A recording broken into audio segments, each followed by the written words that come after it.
Muy buenas tardes, muy buenas noches. Un placer saludarnos a todos, cada uno de ustedes. Hola Roberto, ¿cómo te va?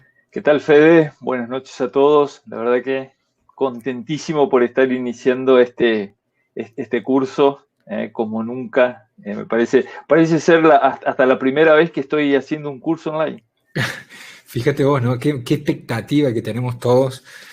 Creo que los alumnos, pero nosotros como profesores, les cuento a cada uno de ustedes que venimos preparando este curso hace más de un año, que venimos hablando con Roberto, y lo fuimos trabajando mucho, y desde el año pasado que estamos con el programa, ya afinando los últimos detalles, y la verdad que estamos muy entusiasmados, porque creo que va a ser un gran aporte en su carrera. Creo que vamos a tratar, por lo menos vamos a hacer todo nuestro esfuerzo para que ustedes aprendan realmente material muy valioso y que puedan tener una salida laboral para trabajar a distancia. Yo creo que es uno de los puntos que vamos a abordar en los que son las pasantías, lo que son las mentorías, y al final de cuentas la idea es que ustedes también se puedan ir vinculando.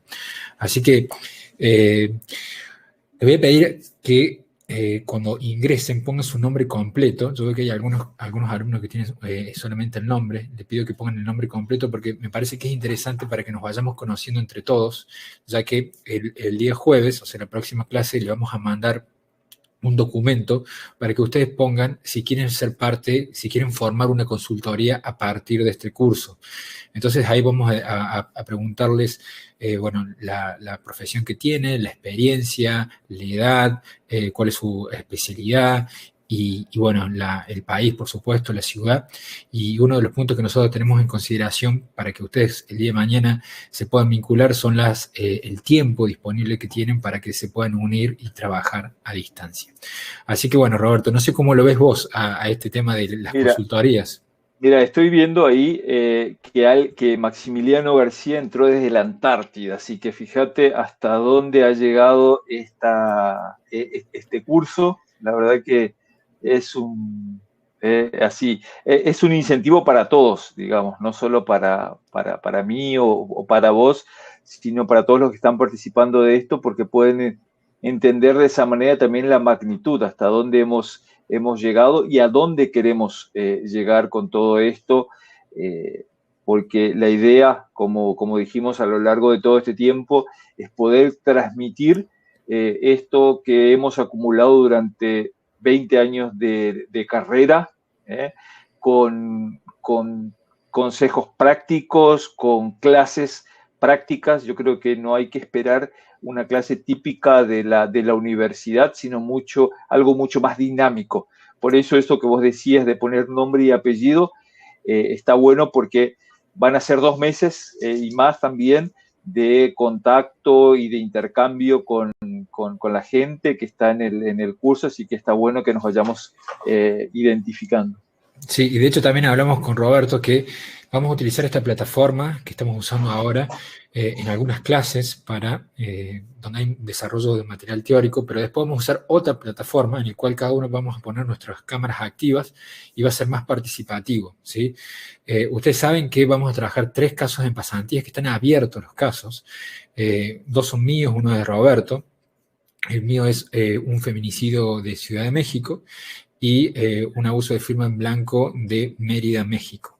¿Sí? El tuyo, Roberto, es El mío es de Argentina, es un caso que ha tenido una repercusión muy grande en Carlos Casares, en una ciudad de Buenos Aires, que está caratulado como feminicidio, y que lo interesante de ese caso es que o sea, lo que está queriendo la familia es reabrir ese caso, así que con la ayuda de todos seguramente con el aporte de todos vamos a poder ayudarle y seguramente pueden llegar a salir también nuevos casos acá de Brasil, que sería interesante también poder compartir con la gente.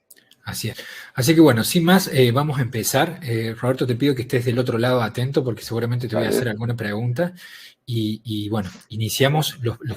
Por favor, ustedes chicos y chicas, traten de participar en todas las preguntas que nosotros les vayamos haciendo porque es uno de los puntos interesantes.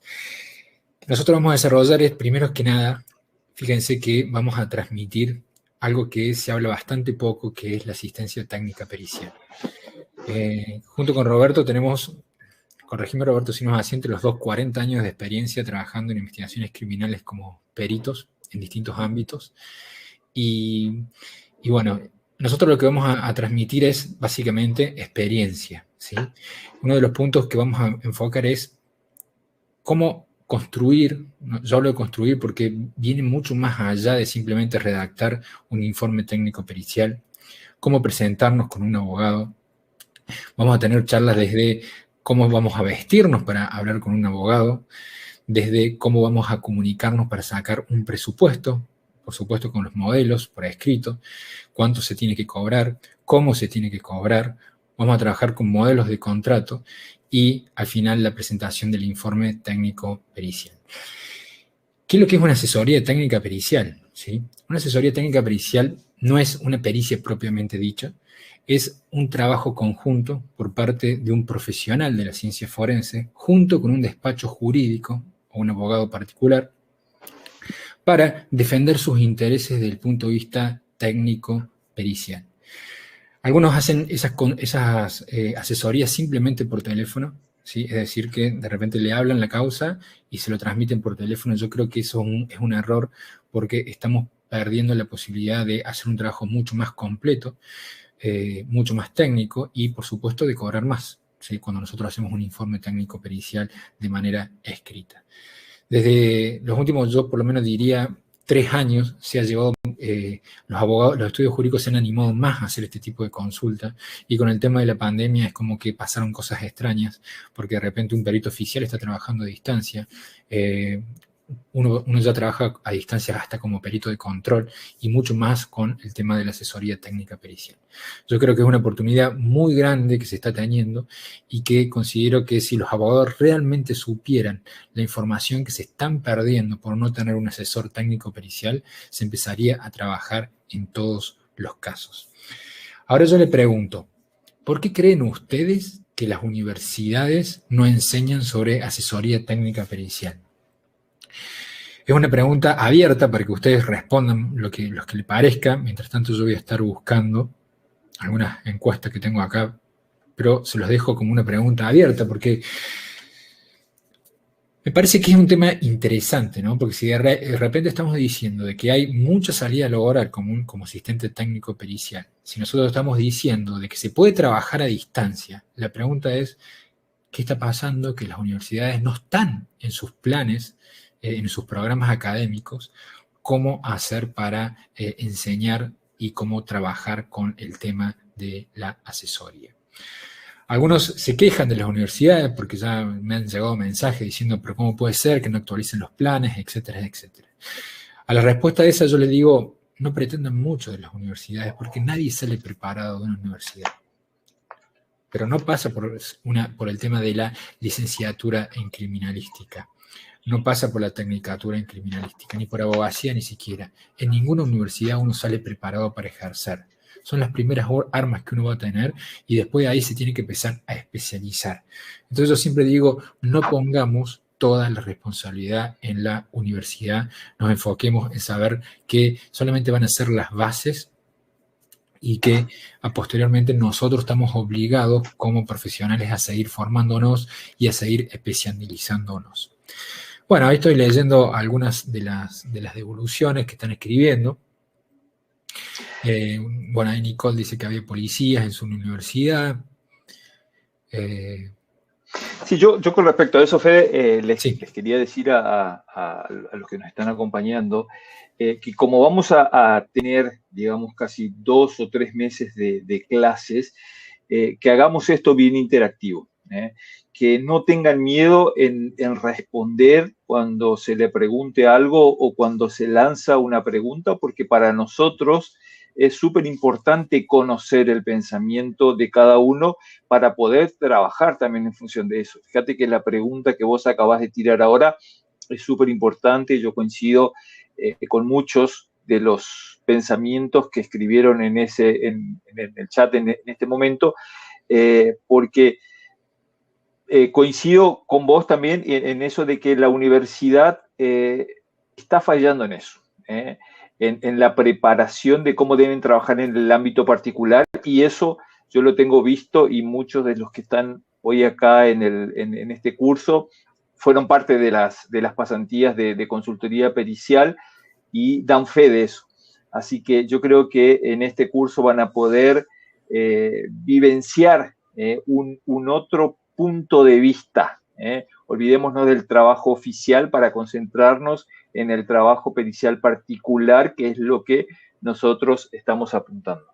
Exactamente. Fíjense que los comentarios son bastante parecidos en relación a la formación que tienen los profesores por un lado y también por lo que es el desconocimiento.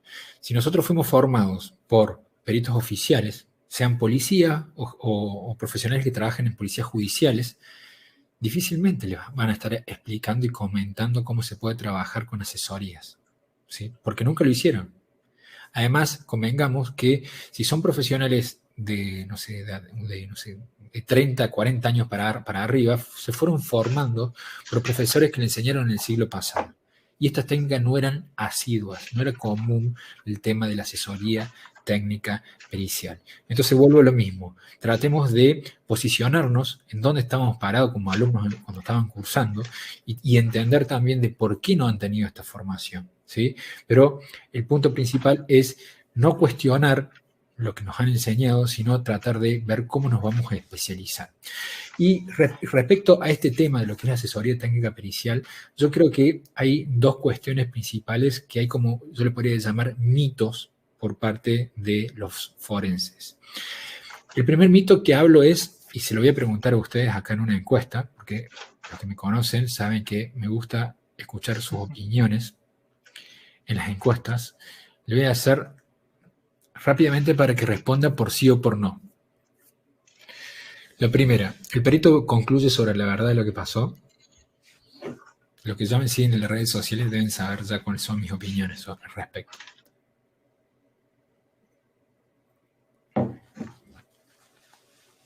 Bueno, ahí estamos que casi el 90% está diciendo de que no. A mí me parece re importante esta pregunta y la otra que le voy a hacer porque los deja parados a ustedes en una posición para que cuando hablen con un abogado, que hablen con un colega, sepan dónde están parados, ¿sí? Porque yo he escuchado muchos peritos de mucha trayectoria que manifiestan de que cuando uno utiliza un método científico llega a la verdad de lo que sucedió. Bueno, se fue llegando al 95%. Ok. Vamos con la segunda pregunta, que están más o menos vinculadas. Fíjate que ahí, Luciana, Juliana Torresi dice algo interesante. A nosotros, yo supongo debe ser en la Universidad Católica de La Plata, siempre nos dijeron que iba a ser difícil conseguir trabajo como criminalistas si no éramos parte de alguna fuerza. Nicole Carón también en parte coincide con eso y con ella podemos ver que hay... O sea, Roberto, que a mí me ha pasado que en las redes, peritos de mucha trayectoria, han discutido sobre eso, así públicamente, me han discutido públicamente diciendo de que no hay trabajo de manera independiente. Y yo le digo, pero a ver, mi respuesta es fácil, es sencilla. Yo no estoy diciendo que sea fácil tener el trabajo, pero nunca en la historia hubo tanto trabajo como hay ahora. Nunca pasó. De tener de tantas oportunidades del trabajo independiente como existe ahora, eso no pasó nunca. Y lo que pasa es que ellos están con una concepción distinta, o sea, vienen de otra escuela y les cuesta visualizar estas oportunidades. Pero con el tema del trabajo a distancia, todo ha cambiado.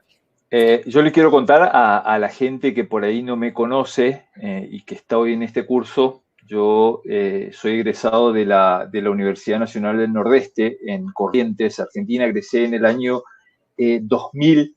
En el 2005 me vine a vivir a Brasil, pero desde el año 2000, desde el primer momento en el que yo terminé la universidad, yo siempre quise trabajar de manera independiente y siempre luché para que eso sea así y tuve la suerte, y digamos, no es suerte también, yo creo que es consecuencia de aquello que yo hice para lograr. ¿Qué quiero decir con esto? Que hace 20 años yo ejerzo la profesión de manera independiente y vivo exclusivamente de esto. Nunca hice una actividad paralela que no sea la actividad pericial.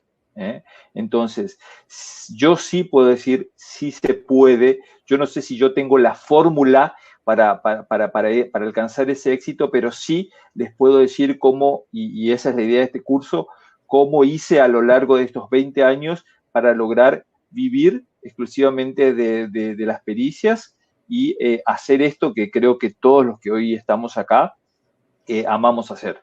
O sea, eso era lo que quería agregar.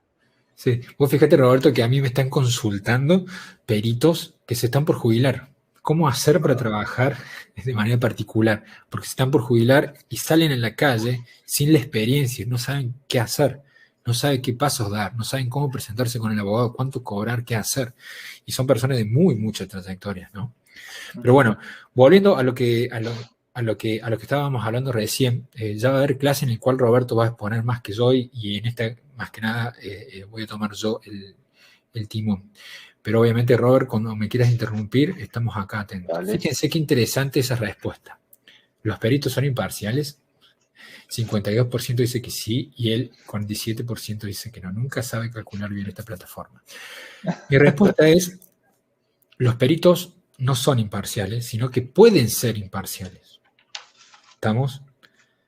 Solamente los peritos oficiales van a tener la imparcialidad.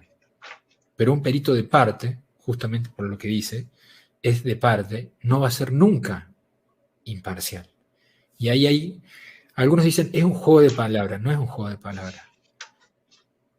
Porque un perito sea parcial no significa que tenga que mentir, ocultar, tergiversar. Y esto es muy importante porque nosotros estamos hablando de que ustedes van a aprender a hacer una asistencia técnica pericial. Ustedes van a ser parciales, ¿sí?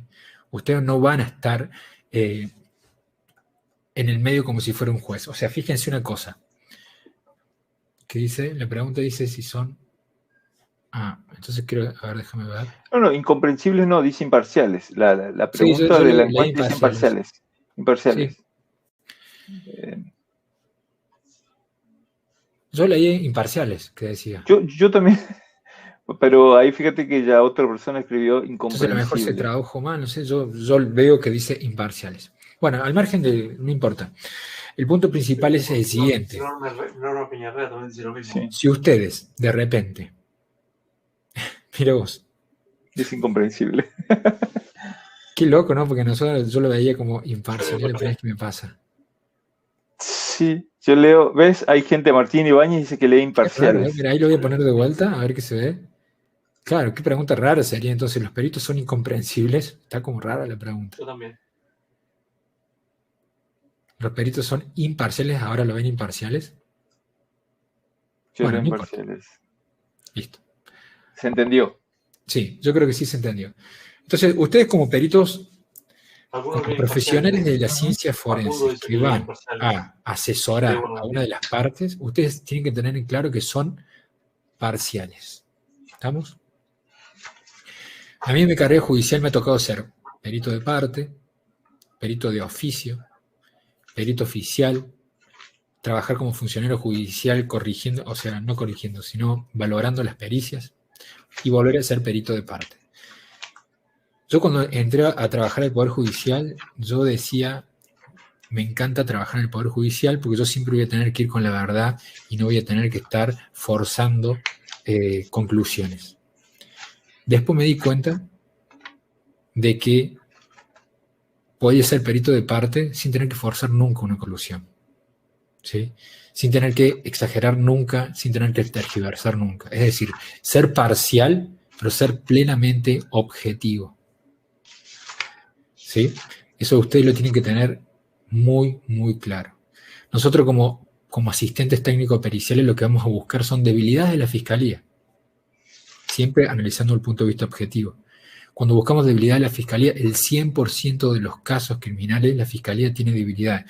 Estoy imaginando de que de repente somos asesores técnicos por la defensa. Vamos a buscar, ¿sí?, qué pericias pueden exaltar estas debilidades de la Fiscalía. ¿Qué pericias pueden corresponder a la versión de los hechos de la parte que nos contrata? Vamos a ver qué puntos periciales podríamos trabajar con ellos. Y por eso me parece muy interesante de que si hay algún balístico, un papilóscopo, un especialista en rastro de sangre, trate de vincularse con otros profesionales para discutir sobre esta temática. Entonces, vuelvo a lo mismo. ¿Hace falta mentir, tergiversar para ser parcial? No. Uno puede ser parcial y seguir los métodos científicos, ¿sí? Defender los intereses de las partes atacando las debilidades de la fiscalía y distintos puntos que vamos a ir desarrollando cuando mediante vamos avanzando. Entonces, esto está en 50% y 50%. Fíjense esta pregunta que le voy a hacer, porque son todas controvertidas, ¿no? O sea, yo hablo con un perito de mucha experiencia, de mucha trayectoria, con, no sé, 30 años de experiencia, y cuando le pregunto esto, no sabe bien cuáles son las respuestas, ¿sí? Porque son preguntas que no se hicieron nunca ellos. Y ahora la empezamos a hacer, sobre todo en aquellos que tienen un sistema acusatorio adversarial hace mucho tiempo. Y yo me doy cuenta de que son preguntas controvertidas porque ustedes están justamente discutiéndolo en un porcentaje muy similares, ¿no? Fíjate, ahí Byron está preguntando cómo sería el labor de un psicólogo como asistente técnico pericial. Byron, no pueden haber entrado más justo esa pregunta. Y le voy a contar algo. Ayer, una alumna que está ahora presente, que es psicóloga, me escribió por Instagram diciendo de que me quería hacer una consulta. Y me consultó un caso en el cual ella tenía una duda puntual. Le comenté mi opinión respecto a ello. Y bueno, después de esa charla, me hizo algunas preguntas del curso, se terminó escribiendo. Yo le dije, bueno, de acuerdo a la opinión que yo te transmití sobre lo que vos me dijiste, no va a ser gratis, ¿sí? El costo que vas a tener, mi respuesta es que vas a tener que participar en vivo de la primera clase. ¿Entendés? Entonces, ahora justamente le estoy pidiendo que ingrese, porque quiero escuchar, quiero que ustedes escuchen su consulta, porque creo que nos va a servir a todos.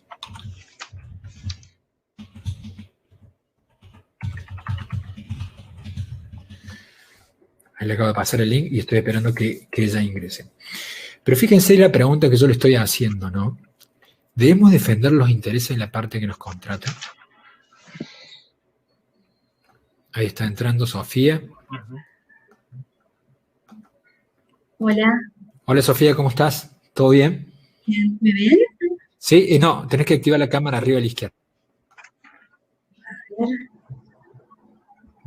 Ahí está. ¿Cómo te va? ¿Todo bien? Hola Fede, hola Roberto. Hola, ¿qué tal? ¿Cómo estás? Bienvenida. Bien, gracias. Sofía, te voy a pedir primero que nada, para que todos los que no te conozcan, que te presentes. Bueno, mi nombre es Sofía Vigano, soy psicóloga y estoy trabajando como perito de parte en casos particulares, con abogados particulares. Bueno, esa es mi experiencia en este ámbito. ¿En qué ciudad vivís? Vivo en la ciudad de Córdoba, en país de Argentina. Me recibí en la Universidad Nacional de Córdoba. Y bueno, estoy acá me encantó. ¿Y hace cuánto estás trabajando? Hace poco, en realidad, empecé con los peritajes. Hace un año. Y me han tocado todos diferentes. Y el último que me tocó fue bastante particular. ¿Casos penales siempre? No, me tocaron algunos de civiles. El último sí fue penal, pero al final el acusado no tenía pruebas, así que no tuvo inconveniente. Y este último que me tocó, sí, la persona está presa, está detenida, y el abogado que me contactó no tiene tampoco el expediente, porque en el lugar donde está detenido no, también no manejan la virtualidad y están en pandemia todavía. Ah, está bien. Así que hasta con esos Contame qué te dijo del inconvenientes. caso y cuál fue tu duda para aceptarlo, por el motivo que me consultaste. Yo interrumpo ahí. Me gustaría Sí. saber cómo el abogado llegó hasta vos primero. Bueno, yo me ofrezco, o sea, es conocido mío y él sabe que yo soy psicóloga, me gusta el área de las pericias y me tuvo en cuenta. Bien. Bueno, ¿qué me habías preguntado, Fede? No, ¿cuál fue la duda que tuviste que me consultaste? ¿Sí? ¿Por qué me Bien, consultaste en el caso? mi duda era porque nunca me había tocado que me proponga una pericia donde la persona esté detenida, esté presa. Entonces, mi duda fue, ¿qué hago? O sea, ¿acepto esta pericia donde la persona que está detenida va a tener todo en contra? Entonces, mi duda es qué voy a poner yo en el informe. Claro. O sea, vos estás diciendo, voy a tener que defender a un culpable y Ujú. cómo hacer mi rol como perito de parte. Tal cual, exactamente. Nunca me había tocado defender a un culpable o estar del lado de un culpable. Fíjense, ¿no? Qué interesante porque de repente acá nosotros tenemos en juego un tema ético. O sea, como diciendo, a ver, yo tengo que defender a un homicida, a ver, yo tengo que defender a un abusador sexual, lo puedo hacer, lo hago, lo acepto, lo rechazo. La parte que me contrata va a querer que yo fuerce mis conclusiones periciales. Entonces ahí empieza una discusión que creo que todos lo hemos tenido, Roberto. Decime si no lo has tenido vos alguna vez. Muchísimas. Hasta el día de hoy, en realidad la tengo. Es un tema también que nosotros lo tratamos mucho dentro de las pasantías. Y yo tengo una postura con respecto a eso, pero me gustaría primero escuchar cómo. Dale, dale. Yo también, por supuesto, tengo una postura respecto a eso. De hecho, es interesante porque con Roberto, cuando organizamos esto, nos fuimos dividiendo los temas, pero hay algunas cuestiones que yo no conozco lo que él piensa, ni él tampoco conoce lo que yo pienso, así que va a estar interesante en alguna de las charlas. Entonces, fíjense un tema muy interesante. Siempre como perito, en algún momento de tu carrera te va a pasar de que te va a tocar un caso en el cual vas a tener que defender a un culpable. ¿Sí? Eso es inevitable. Yo sostengo de que el primer paso es aclararle al abogado defensor que te está contratando, ¿sí? De que vos no vas a forzar para nada tus conclusiones, que vos vas a tratar de defender su postura acusatoria, ¿sí? O defender esos intereses de la parte que está en su teoría del caso, pero que no vas a forzar en lo más mínimo tus conclusiones. Ese es el primer paso. Entonces el abogado va a tomar la decisión en ese momento si acepta esas condiciones o no acepta esas condiciones. Porque hay peritos que defienden todo. Y si tienen que exagerar, exageran. Si tienen que decir una cosa por otra, lo van a hacer. Van a ir discutiendo esos puntos en cualquier caso. Pero hay otros peritos que siempre van a ser fiel a su verdad científica, a su verdad técnica. ¿Sí? Entonces, ese yo considero que es el primer paso que nosotros tenemos que tener en cuenta, que el abogado elija. Si el abogado acepta de que vos no vas a forzar en lo más mínimo tus conclusiones, vos ya vas a trabajar tranquila. ¿Sí? Ese es el primer punto. El segundo punto, como decía recién, no existe una postura acusatoria que no tenga alguna debilidad. Entonces, si de la bibliografía que vos tenés, la pericia oficial está dando con certeza algo que está discutido, tu trabajo va a ser decir eso. ¿Sí? Pero no decir otra cosa, poner en duda, en cuestionamiento, esa teoría de la acusación o de la pericia oficial. Yo creo que esos son puntos a tener muy, muy en claro. Otro de los puntos. A lo mejor la defensa tiene una teoría del caso, que ahora justamente lo vamos a ir viendo en este punto, distinta, que a lo mejor puede ser conteste a lo que vos estás estudiando en este caso puntual. Entonces, vos podés irte para ese lado, sin tener que, como decía recién, mentir en lo más mínimo. ¿Y qué pasa cuando uno trabaja a conciencia? De repente, si no hay forma de defenderlo, no está mal que vos le digas al abogado, doctor, tal como yo le dije, es indefendible este caso. Yo me voy a adherir a la pericia oficial porque yo no lo puedo defender y yo se lo aclaré en un primer momento. ¿Qué va a pasar cuando uno hace eso? El abogado ya sabía con qué huella estaba arando, sabía cuáles son los puntos, te va a volver a contratar cuando tenga la razón. ¿Sí? Y cuando no tenga la razón no te va a contratar más. Va a buscar a otro perito.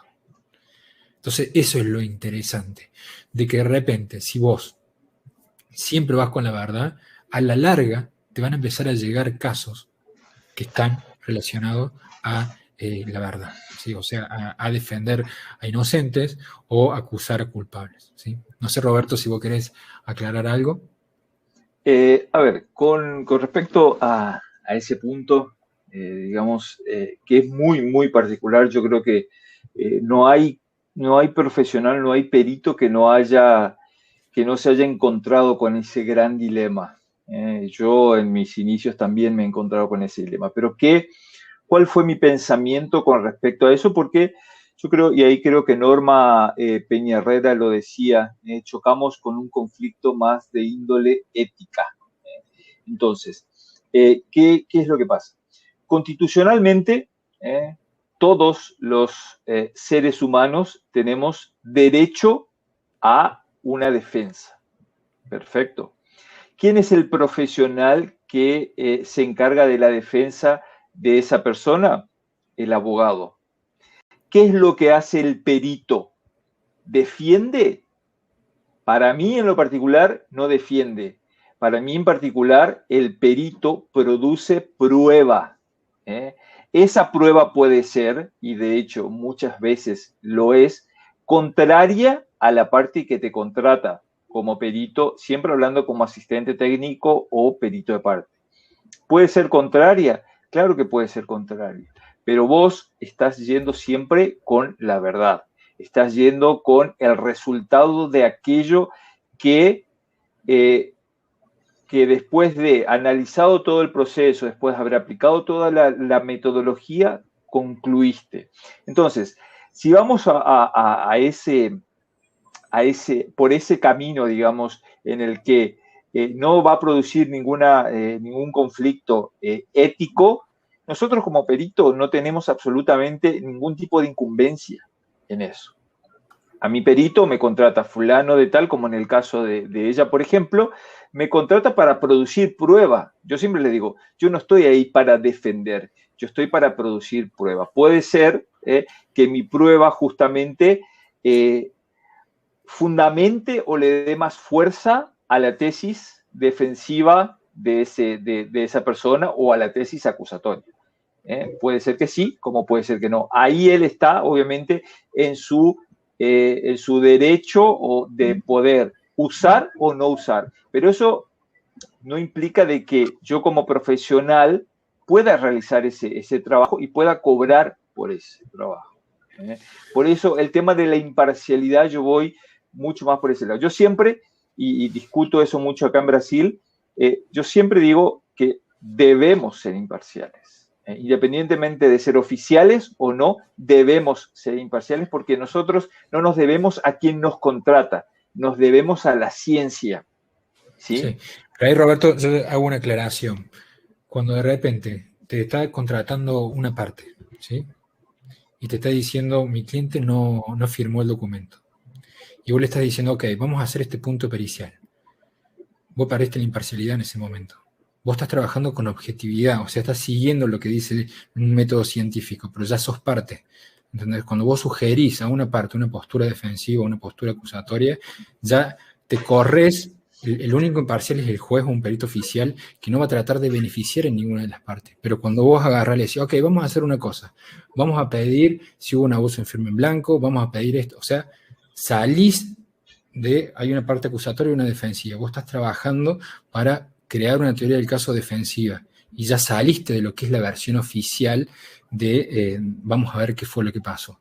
Entonces, uno que está haciendo, está trabajando con parcialidad, pero con objetividad. Entonces el perito lo que tiene que hacer es seguir un método científico, buscando una verdad científica con objetividad. Y asesorar a la parte nos quita, nos corre de lo que es un trabajo imparcial. Uno lo puede decir, puede llegar a ser un juego de palabras, pero esto ya viene mucho más allá. Ya hay libros escritos de lo que es el sistema acusatorio adversarial, hay un montón de bibliografía que lo respalda de esa manera y que nosotros en la formación como peritos no nos han explicado estos puntos que nosotros considero yo que tenemos que tener en claro. Robert, tengo que seguir porque tengo mucha información, ya pasaron 40 minutos, igual después lo seguimos charlando. Sí, gracias, Sofía. Te volví al mismo link cuando estamos recién. Bueno, y ya como para cerrar ese tema, bueno, hay algunos que dicen, yo no considero que el perito oficial tampoco es imparcial, al menos que en el ámbito de la... Al menos en el ámbito de la... con Mirta.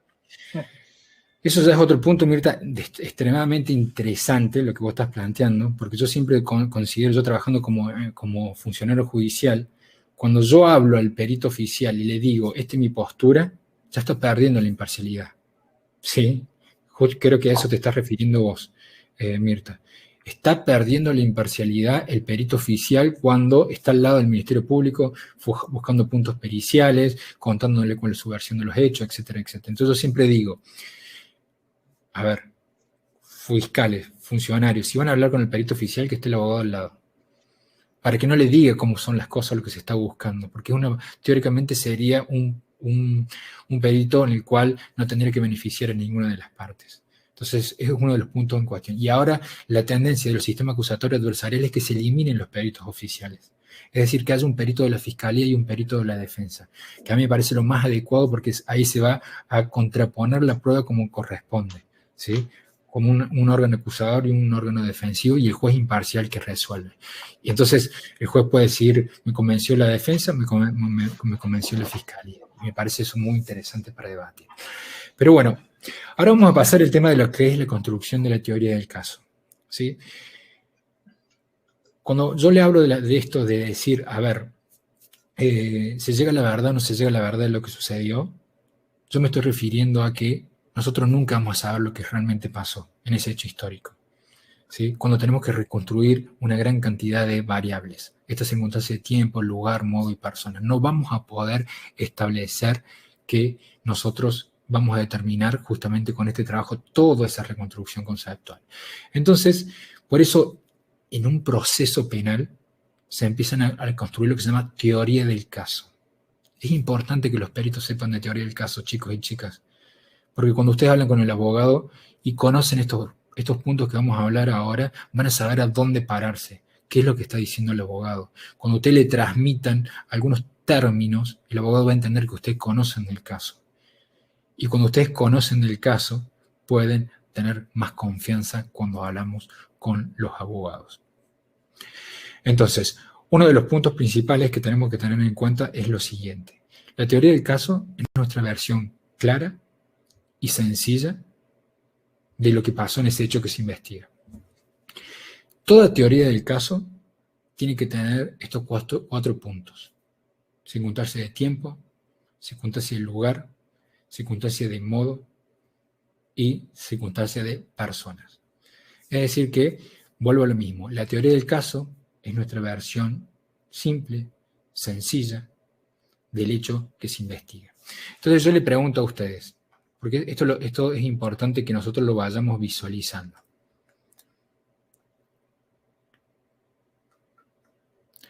En un proceso penal, ¿cuántas teorías del caso existen? A ver qué opinan ustedes.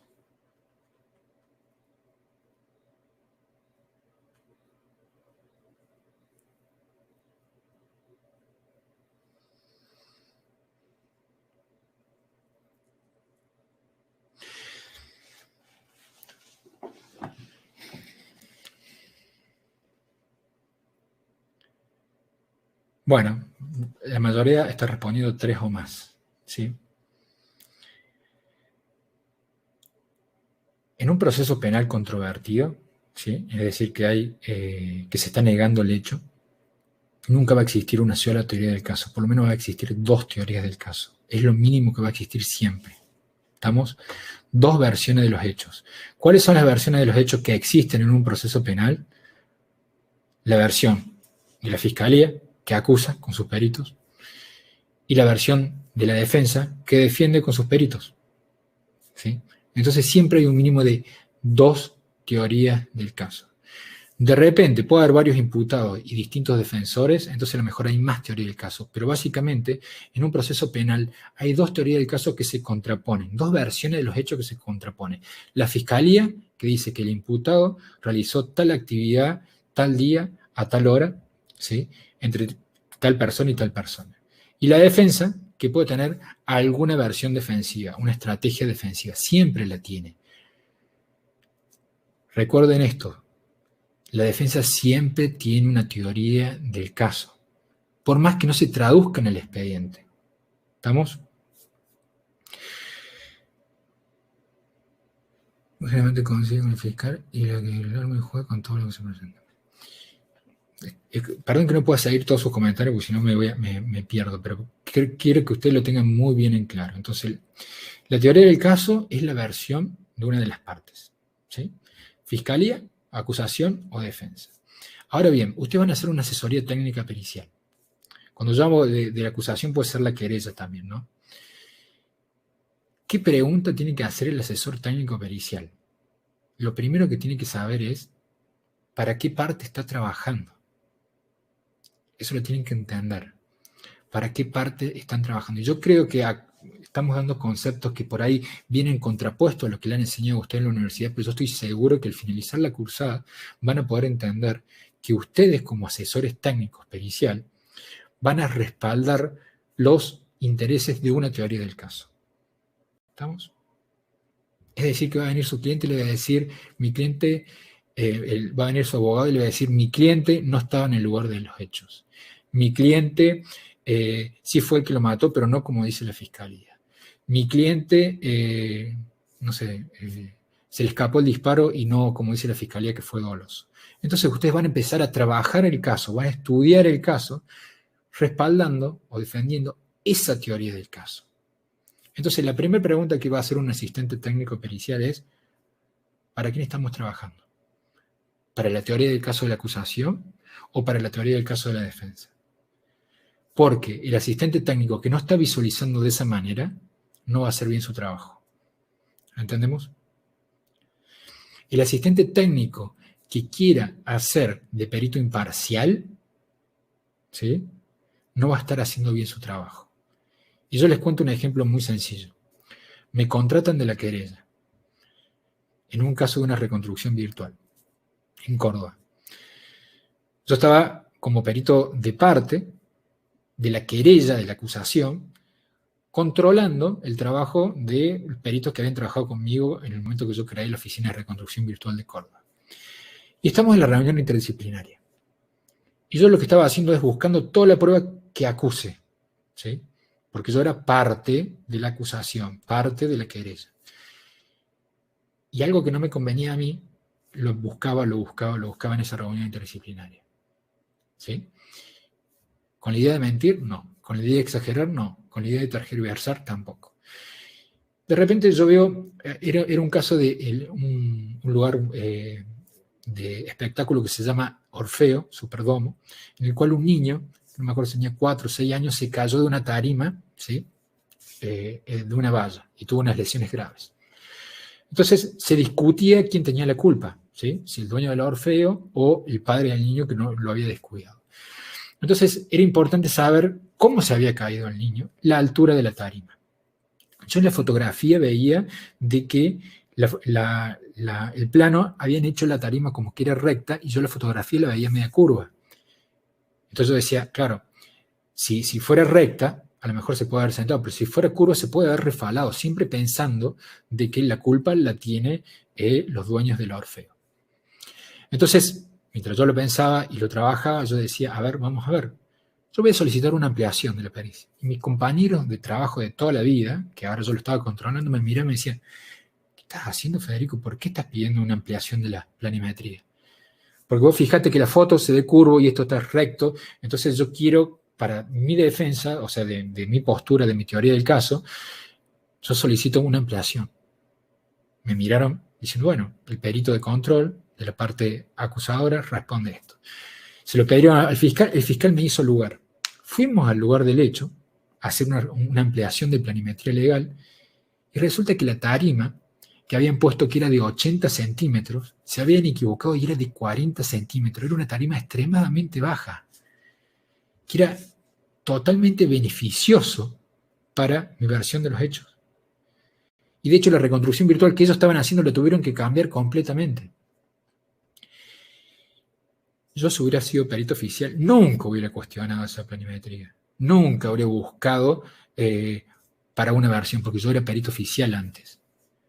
Entonces yo ahora estaba defendiendo o respaldando la teoría del caso de la acusación, ¿sí? Cuestionando y cuestionando. Y gracias a ese trabajo, si yo hubiera trabajado de manera imparcial, ¿sí? No hubiera puesto en cuestionamiento algunos puntos de detalle. Entonces, cuando uno puede hacer muy, muy bien su trabajo, ¿sí? Posicionándose en esa postura. Pero si de repente ese trabajo de cuestionamiento no llega a ningún lado, no tiene por qué mentir ni tergiversar. Entonces, primera pregunta es, ¿a qué teoría del caso nosotros vamos a respaldar como asesores técnicos para hacer un buen trabajo? Y yo voy a ver, nosotros vamos a ver esos informes, porque ahora tenemos 3 casos abiertos, en el cual los abogados están esperando el informe de asesoría técnica.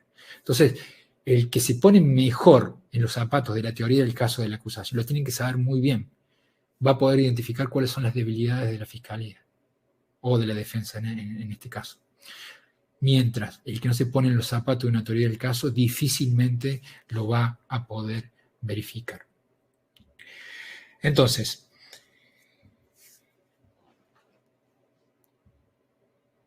hay una brecha muy grande entre los peritos, entre la actividad pericial y judicial, por los dos lados.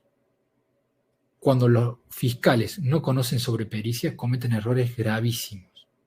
Pero cuando los peritos no conocen sobre el interés judicial, cometen errores graves también, pero sobre todo se les pasa mucha información.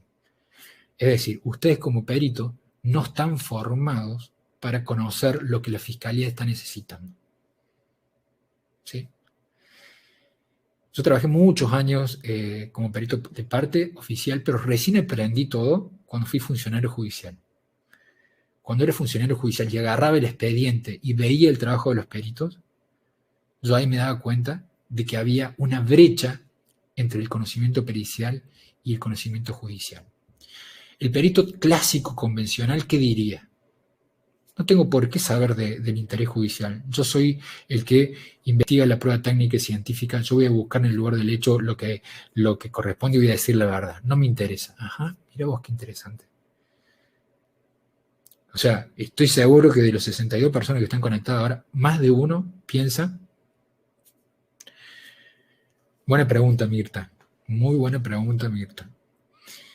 No siempre. ¿Tendría que ser siempre? Sí, tendría que ser siempre. Pero no. O sea, son las grandes falencias que tienen los abogados. Porque hacen teorías del caso, versión de los hechos, de las circunstancias de tiempo, lugar, modo y persona, desde un conocimiento jurídico y no desde un conocimiento técnico. Una persona cuando hace una teoría del caso tiene que saber las debilidades periciales que tiene la fiscalía para crear esa teoría del caso. Y ahora vamos a hablar sobre el tema de cómo se crea una teoría del caso, porque ustedes lo tienen que saber para poder ayudar a los abogados que quieran hacer bien su trabajo. Entonces, fíjense una cosa, esta brecha. El perito que dice, a mí no me interesa el interés judicial, porque yo soy perito y busco la verdad de lo que pasó, solamente me interesa la prueba técnica y científica. Ok. Vamos, yo le digo a esos peritos de mucha trayectoria que siguen afirmando lo mismo. Le digo, a ver, vos vas al lugar de los hechos, ¿sí? Sí, yo voy a buscar el lugar de los hechos y yo veo toda la prueba, recopilo toda la prueba. Ajá, mira vos. ¿Vos sabías que en un robo se califica por escalamiento cuando hay una valla o una pared de más de 2 metros? ¿Sabías eso? ¿Fuiste al patio para ver y medir la altura de la valla? Ah, bueno, pero eso es tarea del fiscal. Sí, pero el fiscal no está en el lugar del hecho. Está el perito en el lugar del hecho. Entonces, el perito tendría que analizar cuál podría ser la teoría del caso de la fiscalía. Y si es un robo, ¿se podría calificar el robo? ¿Cuáles son los calificantes del robo? ¿Qué elementos de interés técnico pericial yo podría recabar para tener por acreditado ese robo? Entonces, la investigación criminal es una simbiosis entre la actividad judicial y pericial. Esa brecha hace muy mal. La brecha del conocimiento jurídico, pero la brecha del conocimiento pericial que ustedes tienen del interés de una teoría del caso. Entonces, son herramientas que vamos a tratar de ver entre esta clase y la clase que viene. Fíjese otro punto. Bueno, pero si yo soy perito, ¿para qué me interesa cuál es la postura acusatoria y la postura defensiva? Si yo voy a dar mis conclusiones a los puntos periciales. Error. Si ustedes como perito piensan que solamente van a trabajar respondiendo puntos periciales, están equivocados. Si eligieron eso en la universidad es un error muy grande. Porque nosotros, el Ministerio Público Fiscal, yo hablo como si tuviera que trabajar ahí, lo que hacemos es, en los casos relevantes, los citamos a los peritos como testigos expertos. Y si el testigo experto, el perito, no sabe sobre la teoría del caso de la Fiscalía y la teoría del caso de la defensa, ¿cómo se va a preparar? No se va a poder preparar. No va a saber cuáles van a ser las preguntas y los puntos de controversia. Yo tengo un expediente. O sea, a mí me ha tocado trabajar, como decía recién, en distintos ámbitos. Pero cuando yo trabajaba como funcionario, me llegaba un expediente de 5 cuerpos y yo tenía que fijar el hecho, rápidamente leyendo los 5 cuerpos. Yo le digo algo, ustedes como perito, ¿sí? De esos 5 cuerpos, es esto. Son a lo mejor 20 carillas que responden a su controversia. Entonces, ¿cómo hacer para buscar esa prueba que resuelve la controversia ustedes como perito? Tienen que saber las teorías del caso de la Fiscalía y la defensa. Si ustedes no conocen qué se está discutiendo, difícilmente van a saber qué prueba buscar en el caso. Y ahora les voy a contar algo que es muy, muy importante. Solamente son 3 las discusiones que hay en un proceso penal. 3. La teoría del caso de la Fiscalía y la defensa se puede discutir solamente de 3 aspectos, que es el que vamos a ver ahora. El primer punto, ¿sí? Se puede discutir, y acá si quieren tomar nota lo pueden hacer, porque esto después va a haber como actividad en el informe pericial, si existió o no existió un hecho criminal. ¿Sí? Bueno, pero eso ¿qué interés tiene el perito si existió o no existió un hecho criminal? Si la teoría del caso dice, usted imputado realizó esta actividad este día, esta hora, con estas personas, y la teoría del caso, la defensa es, ok, pero si no existió un hecho criminal, ustedes como perito van a saber qué prueba buscar si se acredita o no este hecho delictivo. Mientras tanto, no van a saber para dónde ir. Mientras tanto, cuando vayan a una declaración testimonial, no van a saber las preguntas que va a tener la Fiscalía ni el contrainterrogatorio de la defensa. ¿Sí? Entonces, primer punto, ¿existió un hecho criminal? ¿Cuándo existe un hecho criminal? Cuando hay una acción típica, antijurídica, culpable y punible. No me voy a meter mucho con este término técnico, le voy a dejar un video de una clase que yo di en la Universidad Nacional de Córdoba, cuando yo daba clases de técnica de litigación en audiencias orales en la Facultad de Derecho, en el cual hablo un poquito más sobre eso, pero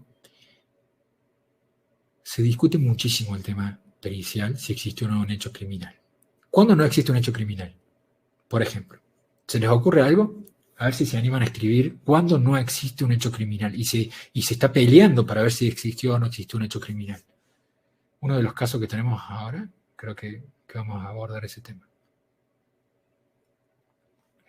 A ver, yo sé que tardan un tiempito hasta agarrar el teclado y todo lo demás, pero está en la clásica, ¿sí?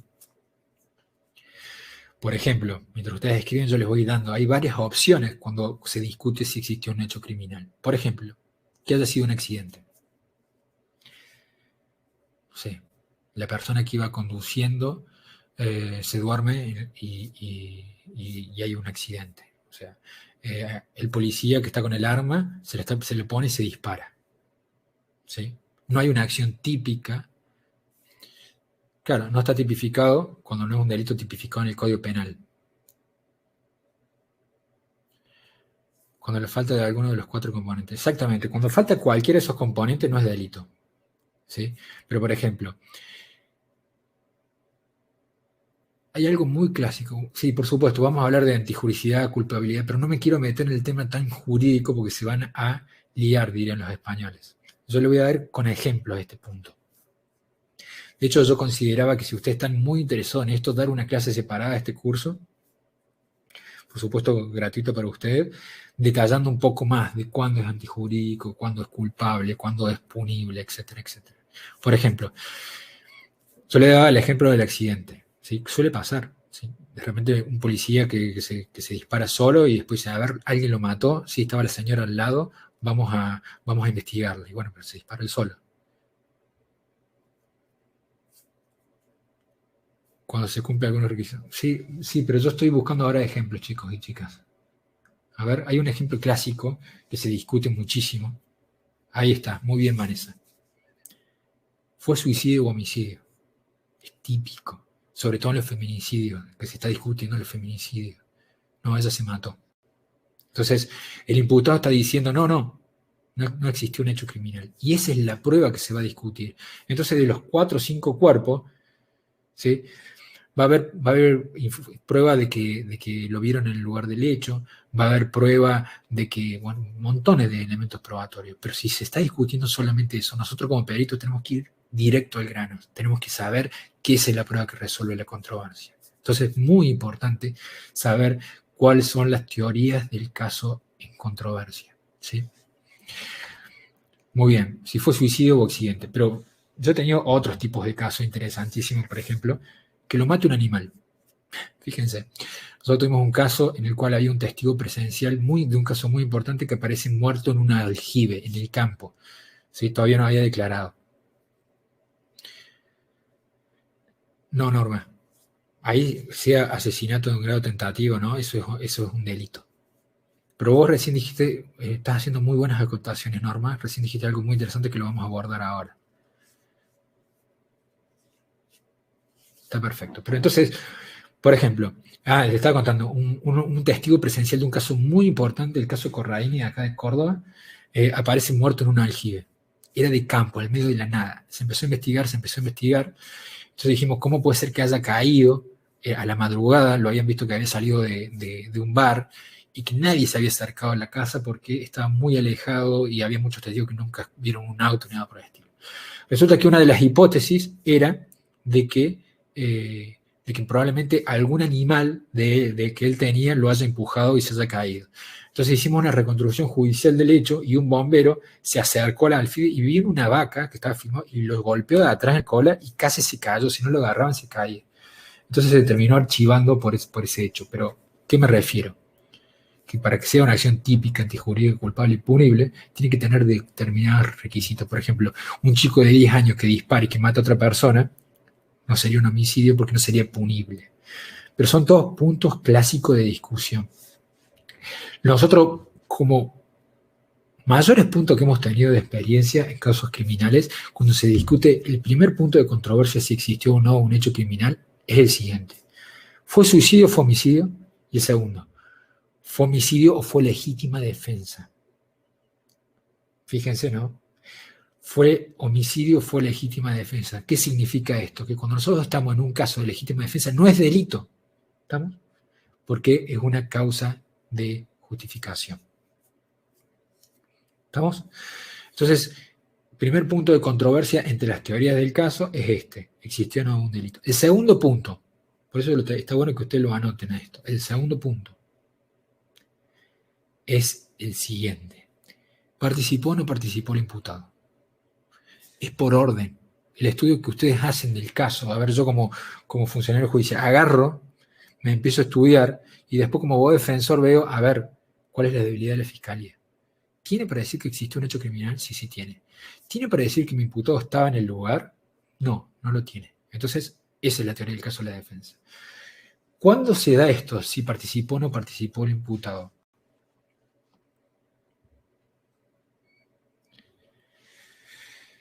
¿Cuándo se da?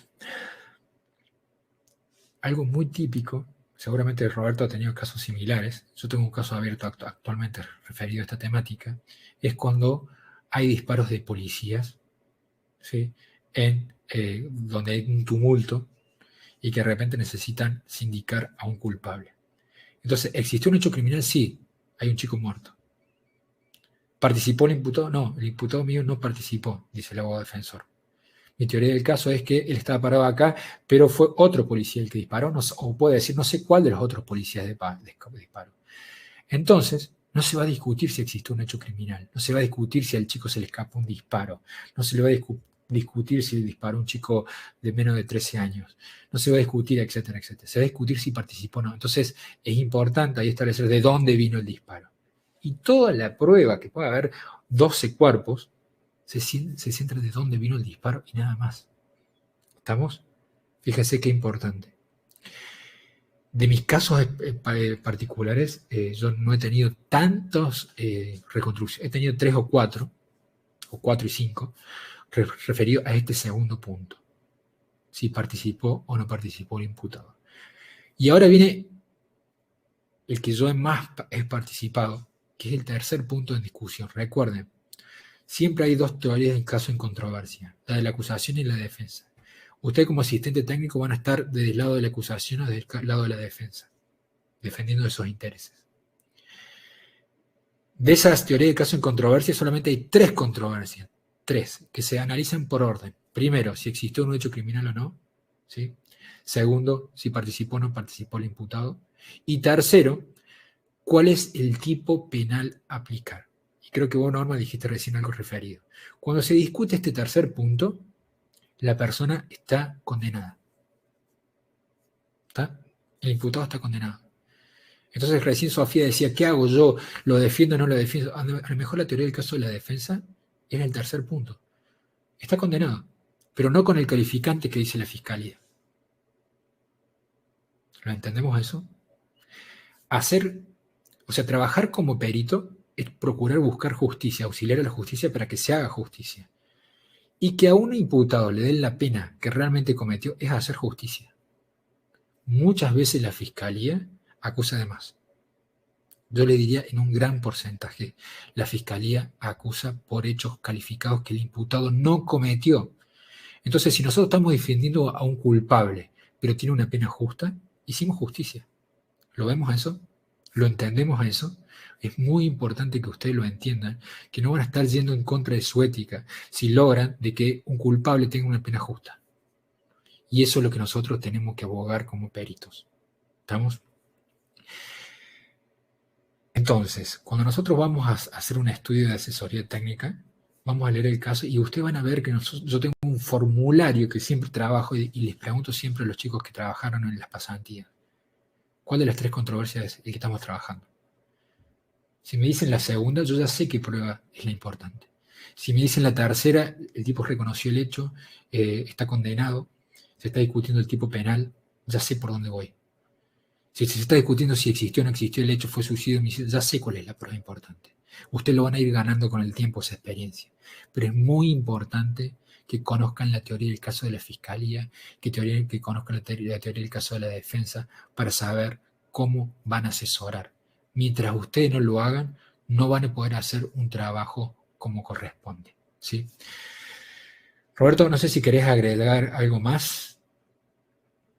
No, por el momento no. Estoy ahí escuchando y anotando todo lo que decís, porque en parte esto que vos estás diciendo y que lo estás planteando desde el punto de vista jurídico, lo vamos a llevar, digamos, a la práctica con los casos.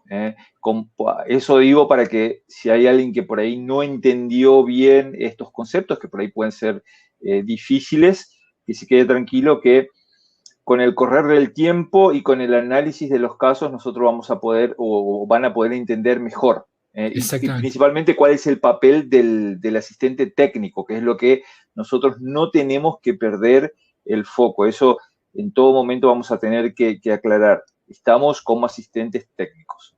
Claro, exactamente. Estamos como asistente técnico y la primera pregunta es, ¿en qué teoría del caso estamos? ¿En la acusación o en la defensa? Para empezar a visualizar cómo vamos a estudiar el caso y cómo vamos a ver las debilidades de la otra parte. Eso es extremadamente importante que nosotros lo tengamos en cuenta. Lo que vamos a hacer es, en la clase que viene, yo ahora les voy a dejar un video que lo voy a subir a la plataforma. Aquellos que no les llegó el usuario y contraseña, quédense tranquilo que mañana lo vamos a respaldar. Cualquier duda que tengan nos van consultando por las redes o por el correo que les llegó esta información. Pero lo que vamos a ir haciendo es los siguientes puntos. Voy a subir en la plataforma un video de lo que es la teoría del caso, de la postura defensiva, en el cual cuento un poco más de toda esta información un poquito más jurídica. Hablo de lo que son las proposiciones fácticas, la prueba que acredita las proposiciones fácticas, que eso también lo vamos a ver en la clase que viene, pero está muy bien que ustedes lo vayan viendo. Pero a mí me parece extremadamente importante que ustedes sepan que por más que hayan tenido solamente una formación pericial, con eso no basta. Ustedes son auxiliares de la justicia y poder auxiliarla de cualquier manera tiene que conocer lo que está buscando la fiscalía, lo que pretende acreditar la fiscalía, la acusación y cómo puede ser una postura defensiva o una estrategia defensiva para poder ayudar como corresponde a la parte que lo está contratando. Así que bueno, por mí es todo por hoy y bueno, vamos a ir subiendo la información. Cualquier duda que tengan nos van consultando, ¿sí? Así que, bueno, será hasta la próxima clase.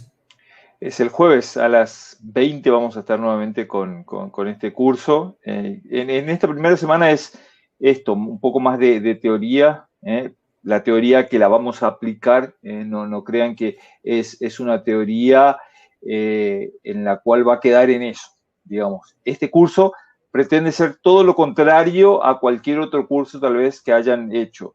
Pretendemos aplicar todo esto, por eso es importante que puedan internalizar esto y después lo vamos a aplicar. Aquellos que hicieron, ahí te pide Karen, si puedes repetir cuál es la tercera. Sí, ahí te comento Karen y Vanessa que también lo acreditaron. El tercer punto en controversia es cuál es el tipo penal a aplicar, no la pena, el tipo penal a aplicar. Es decir, por ejemplo, un homicidio calificado o un homicidio culposo. Por ejemplo, un caso en el cual el chico está manejando con sus compañeros, choca, se da vuelta, mueren los compañeros. Ok, se lo acusa. ¿Existió un hecho criminal? Sí, está muerto y venía manejando. No se puede discutir. ¿Participó el imputado? Sí, porque lo agarraron en flagrancia con el volante en la mano. ¿Qué va a buscar el abogado defensor? La tercera estrategia. Se discute el tipo penal a aplicar. No fue doloso, fue culposo. Y ahí se queda. Esa persona está condenada. Pero hay que buscar la prueba que acredite de que él no tuvo intención. Y por eso hay que conocer el tipo penal. Mientras ustedes no conozcan cuáles son los alcances de los tipos penal, tampoco van a poder hacer una defensa. O por ejemplo, fue un homicidio. Ok, fue homicidio simple, homicidio calificado por alevosía. Fíjense ustedes son peritos del lugar del hecho, van al lugar del hecho, no les interesa la parte jurídica. Ok, yo voy a respaldar esto. Si ustedes empiezan a pensar cómo pensaría la fiscalía, diría, ok, le disparó por la espalda, entonces le disparó con alevosía. Yo voy a buscar todos los elementos que me hagan del lugar del hecho, que me hagan acreditar que estuvo de espalda. O bien, hay un testigo que estaba al frente, voy a acreditar que estaba la luz prendida porque la postura defensiva va a decir de que no lo puedo haber visto de lejos. Pum, foto a la luz, pum, planimetría que estaba prendida. Entonces, ustedes como peritos necesitan tener ese vínculo con la actividad judicial y lo vamos a ir viendo. Por suerte tenemos 3 casos abiertos que lo vamos a ir analizando a lo largo de estas clases. Fabiola pregunta si las clases se graban, Fede. Sí, están grabadas a las 24 horas posteriores, están subidas a la plataforma. O sea, mañana a la mañana la van a tener subida a la plataforma. Listo. Así que bueno, será hasta el jueves que viene y nos estamos viendo. Chao, Robert. Hasta mañana. Hasta el jueves. Chau. Chau, jueves. Adiós.